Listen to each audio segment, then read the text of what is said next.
करीम, वो लड़की अभी दिलान से मिली है। तुम कुछ मालूम कर सके?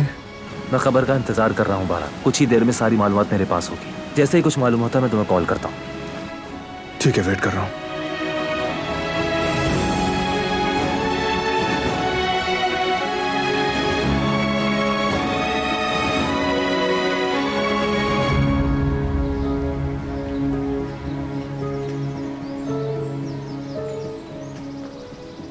हम बैरूनी मुल्क एक साथ पढ़ते थे। मेरा गुलशा के साथ बहुत वक्त गुजरा है। जब मैं उससे पहली बार मिली वो बहुत खुशमिजाज और ज़हीन लड़की थी।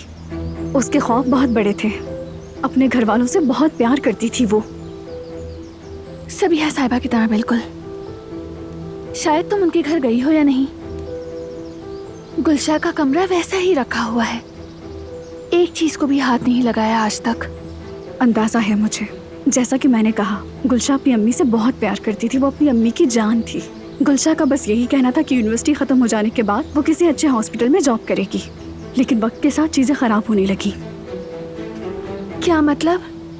उसका रवैया बदलने लगा। खुद को कमरे में बंद कर लेती थी। मैंने पूछा भी क्या बात है, लेकिन वो हमेशा टाल देती थी मुझे। कहती थी कोई मसला नहीं है, भला मेरे साथ क्या मसला हो सकता है। लेकिन आहिस्ता आहिस्ता वो मुझसे दूर होती गई। काश के मैंने उसी वक्त सबिहा साहिबा को बता दिया होता। समझ नहीं आया मुझे। अगर बता दिया होता तो शायद आज ये सब ना होता, और शायद गुलशा भी हमारे बीच। खुद को इल्जाम मत दो। तुमने बात करने की, मदद करने की कोशिश की। हाँ, लेकिन मैं मदद नहीं कर पाई ना। जो कुछ हुआ वो उस पुरस्कार लड़के के आने के बाद उसकी जिंदगी में हुआ। कौन था वो?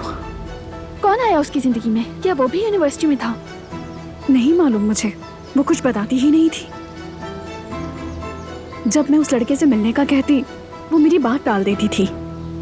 एक बार तो मुझे ऐसा लगा कि वो मुझसे झूठ बोल रही है, लेकिन नहीं। वो मुझे उस लड़के के दिए हुए तोहफे अक्सर दिखाती थी। उन्हें देखकर लगता था जैसा गहरा ताल्लुक हो।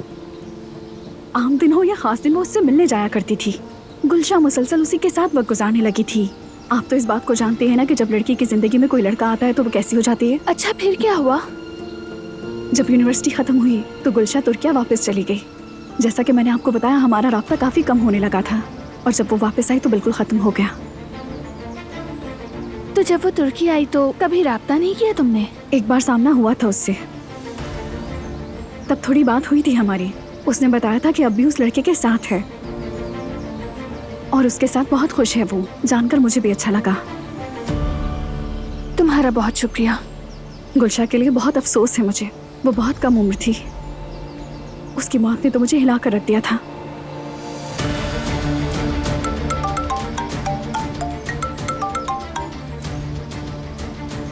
माया इज़म। हाँ बोलो करीम, सुन रहा हूँ मैं। इस नाम से 3 लोग हैं। 2 लोग तो इस वक्त शहर से बाहर हैं। सिर्फ एक है जो इस्तांबुल में है। ठीक है, उसके बारे में बताओ। बहुत अजीब बात है बरान। ये लड़की तुम्हारे स्कूल से ग्रेजुएट हुई है। सबिया खातून की बेटी गुलशा की दोस्त है। तो मतलब दिलान ने गुलशा की दोस्त को ढूंढ लिया।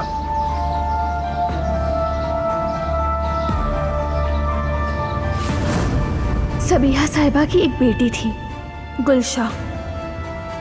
तुम दोनों एक ही स्कूल में पढ़ते थे। तो क्या तुमने इस लड़की को पहचाना? इस नाम से कुछ याद आया तुम्हें? नहीं करीम, मैं नहीं जानता,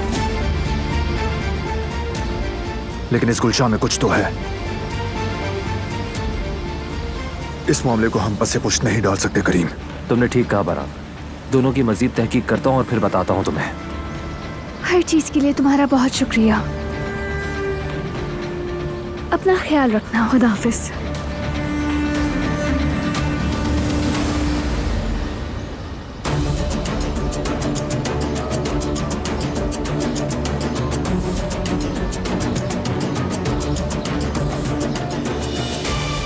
हाँ, लेकिन मैं मदद नहीं कर पाई ना। जो कुछ हुआ वो उस पुरस्कार लड़के के आने के बाद उसकी जिंदगी में हुआ। क्या वो आदमी बारान हो सकता है?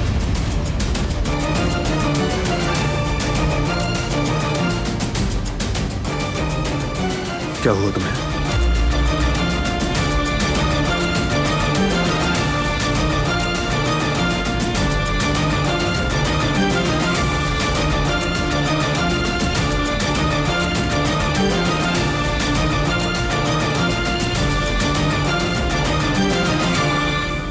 ठीक हो?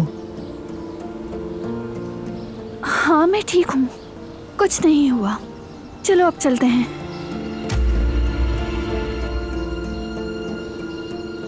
उदास लग रही हो। क्या तुम्हारी अपनी दोस्त से मुलाकात खराब रही?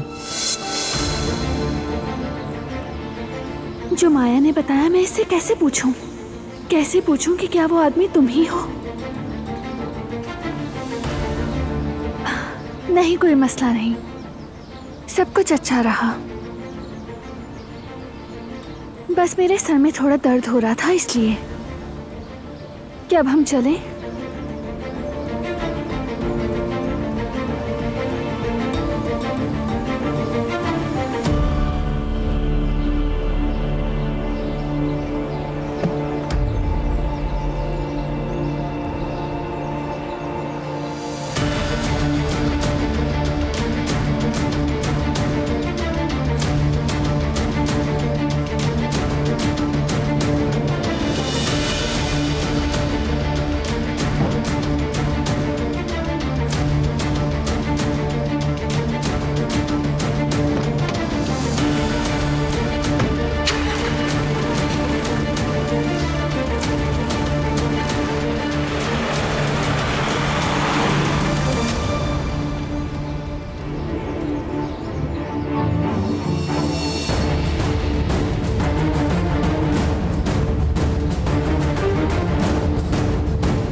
सबिया साहिबा, दिलान गुलशा की दोस्त तक पहुंच गई है। लड़की से मुलाकात की और गुलशा के बारे में सवालात किए और बारान भी उसके साथ है। क्या अब वो दोनों एक साथ काम कर रहे हैं रिवा? वो गुलशा की तहकीकात क्यों कर रहे हैं? रिवा, उन दोनों पर कड़ी नजर रखो, उनकी एक एक हरकत पर।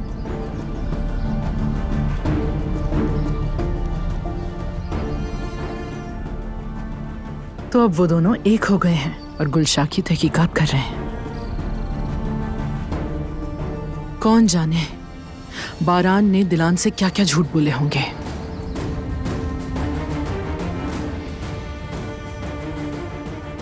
जिस तरह गुलशा को धोखा दिया, इस तरह दिलान को भी दे रहा है। उस बेचारी लड़की की आंखों को मोहब्बत से अंधा कर दिया है। गुलशा के साथ भी तो ऐसा ही हुआ था। बारान का राबे के झूठ में फंसकर वो मुझसे कितनी दूर हो गई थी। मैं मजीद किसी और लड़की के साथ ऐसा नहीं होने दूंगी।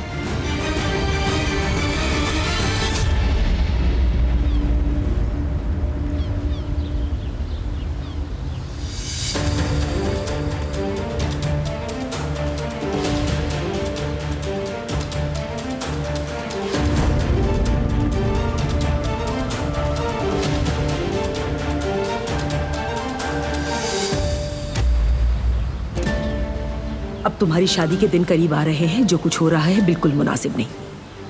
अब तुम भी इस मामले को खत्म करो। बात करके मेरी बेटी को मजीद तकलीफ मत दो।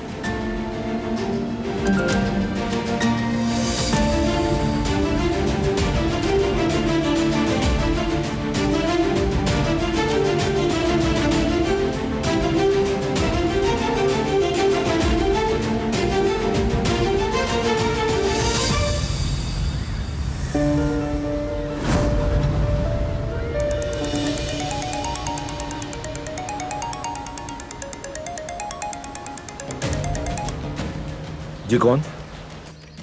फराद का राबे। जी बोल रहा हूँ। मैं सबिहा बात कर रही हूँ और मैं आपसे एक अहम मामले पर बात करना चाहती हूँ फराद साहब। और वो अहम मामला क्या है? अगर हम मिल सकें तो मैं आपके सामने वजाहत कर सकूंगी। मुझे यकीन है कि आपको एतराज नहीं होगा। ठीक है, मिलते हैं। बहुत अच्छे, मैं आपको लोकेशन भेज देती हूँ। हम अब से 2 घंटे बाद मिलते हैं। खुदा हाफिज।